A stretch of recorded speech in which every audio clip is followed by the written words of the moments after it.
Hello, dear listeners, and welcome back to another episode of our podcast. Today, we're going to delve into a fascinating topic that combines botany, gastronomy, and a dash of creativity. We're going to explore the concept of making a new bread from a tree. Yes, you heard it right. A tree. Now, you might be wondering, how is that even possible? Well, sit back, relax, and let's embark on this exciting journey together. First, let's clarify what we mean by making a new bread from a tree. We're not talking about baking a loaf of bread in the shape of a tree or using tree branches as a baking tool. Instead, we're discussing the idea of using parts of a tree, such as its seeds, fruits, or even its bark, as ingredients in bread making. Trees have been a source of food for humans and animals since time immemorial. From fruits to nuts to the sap, and even the bark, trees offer a variety of edible parts that have been incorporated into human diets across cultures and ages. But the idea of using these parts in bread making is relatively novel and opens up a world of possibilities for innovative bakers and food enthusiasts. Let's start with the most common tree-derived ingredient in bread, making seeds and nuts. Many trees produce seeds or nuts that are not only edible, but also highly nutritious. Think of almonds, walnuts, chestnuts, and the like. These can be ground into a flour-like consistency and used as a partial or total replacement for wheat flour in bread recipes. For instance, almond flour is a popular choice among those following a gluten-free or low-carb diet.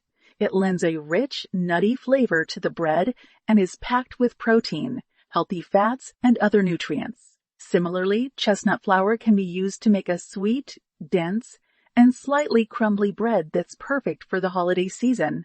But seeds and nuts are not the only tree parts that can be used in bread making. Some cultures have been using tree bark as a food source for centuries. The inner bark of some trees, also known as the cambium, can be dried and ground into a flour. This was a common practice among some indigenous communities during times of food scarcity. The bark of the pine tree, for instance, has been used in this way. Pine bark flour has a unique flavor profile and can be mixed with regular flour to make bread. However, it's important to note that not all tree barks are edible or safe to consume, so always do your research or consult with a knowledgeable source before trying this at home. Fruits from trees, such as apples, pears, and figs, can also be incorporated into bread recipes. They can be used fresh, dried, or in a cured form, and they add a natural sweetness and moisture to the bread. Now let's talk about sap. Yes, tree sap. Just as maple syrup is derived from the sap of the maple tree, the sap of other trees can also be used as a sweetener in bread making. Birch sap, for instance, has a subtly sweet, slightly floral flavor that can add a unique twist. So, as you can see, the possibilities are endless when it comes to making a new bread from a tree. It's all about being open to experimentation and not being afraid to try something new. But remember, while this is a fun and creative endeavor, it's also important to approach it with a sense of respect and responsibility. Trees are a vital part of our ecosystem, and any harvesting should be done sustainably and ethically. Always make sure you're not causing harm to the tree or the surrounding environment. In conclusion, making a new bread from a tree is not only a way to diversify our diet and discover new flavors, but it's also a way to deepen our connection with nature and appreciate the bounty it offers.